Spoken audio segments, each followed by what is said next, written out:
Hey, toy collectors out there. It's got Toy Guru Neitlich.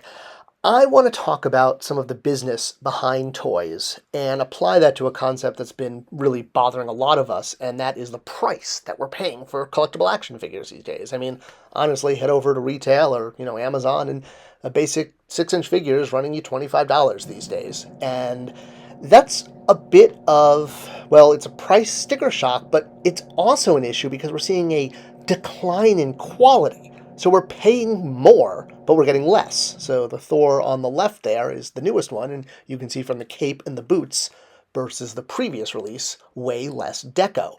So yeah, paying more, getting less, and sorry to pick on you, God of Thunder, but it's a good example. This is why it's become a bigger issue, and I want to look at this from a lens through toy companies and the behind the scenes. All right, so let me use another good example to illustrate what we're talking about. This is the deluxe Palpatine that came out a few years ago. I bought this because I wanted to get a 6-inch Palpatine to basically sit on my shelf and guard all of my fun valuables. And I gave him a knife to do this. All right. So this figure comes with a ton of stuff. He comes with a chair. He comes with interchangeable hands. He comes with multiple portraits or head sculpts. Portraits is what the industry calls them. And he, of course, comes with the most important thing of all, his walking stick, because, you can't be an all-powerful Sith Lord if you don't have a walking stick. All right, I also wanted a Palpatine for my shelf of Imperial baddies, which somehow seemed to morph up over time as I kept buying more Imperial officers. So the good thing was I didn't have to go and rebuy the deluxe figure. I was able to get a much cheaper alternative and just get the archive figure since I just wanted a figure, well, with the cane. And I could use the angry face from the deluxe set. All right, awesome. But here's what I mean by the quality. Here is the original cane with the deluxe figure, and here's the new one. All right, maybe you can't tell in this video. Here, I'll go to a still image. You see how the one on the left, the old one, is shiny? That's because it's not just raw plastic. Even though it's black, it was still hit with a paint op to give it that shiny, lived-in, awesome look. The one on the right with the archive one is just a piece of black plastic. You can really see the difference, I hope. And fans are pushing back, and you see retailers lowering prices or having to clearance items out because fans just aren't willing to pay this.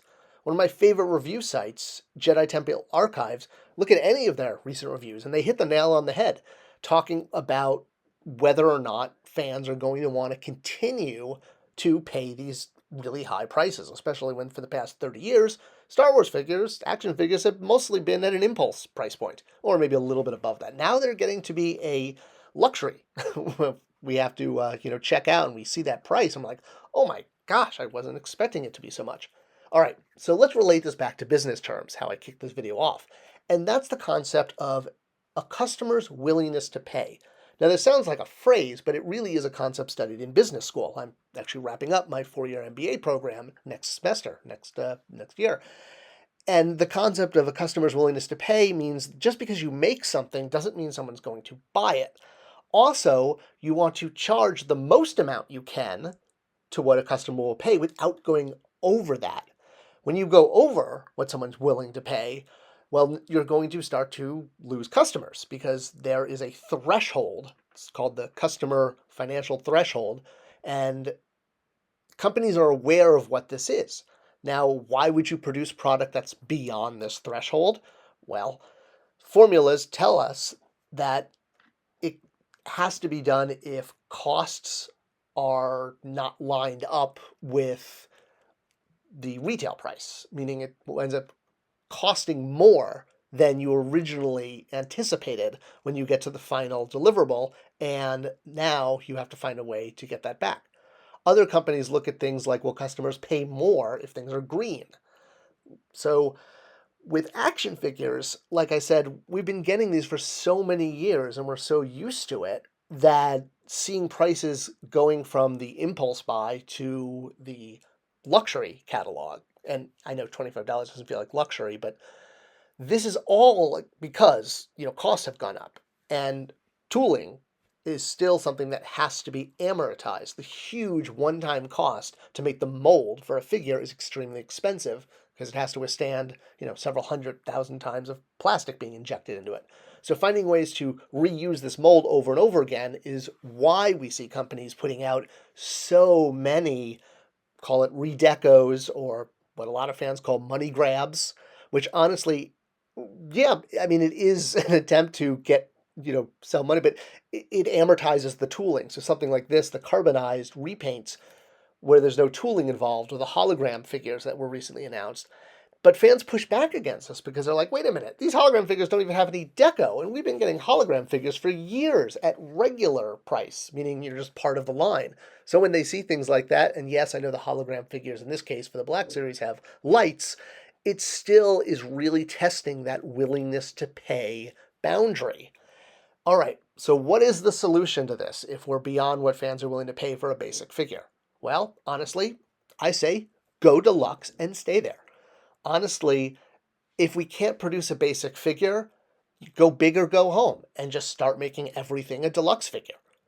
The Masters of the Universe Masterverse line at retail is a great example of this. This is basically a basic figure, I mean, more parts, but it's marketed as a deluxe figure in a bigger box and with all the parts clearly shown for price value, no closed boxes here.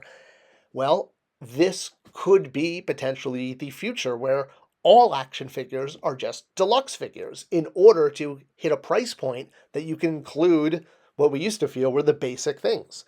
Instead of shorting us, just charge more, like what Super 7 does. They do the ultimate figures, and they charge a lot because they don't want to cut corners and give you a figure that doesn't have accessories or paint ops like we're seeing at retail. And while these figures are expensive, it's because they include everything we want and all the paint ops. There's no cost reduction.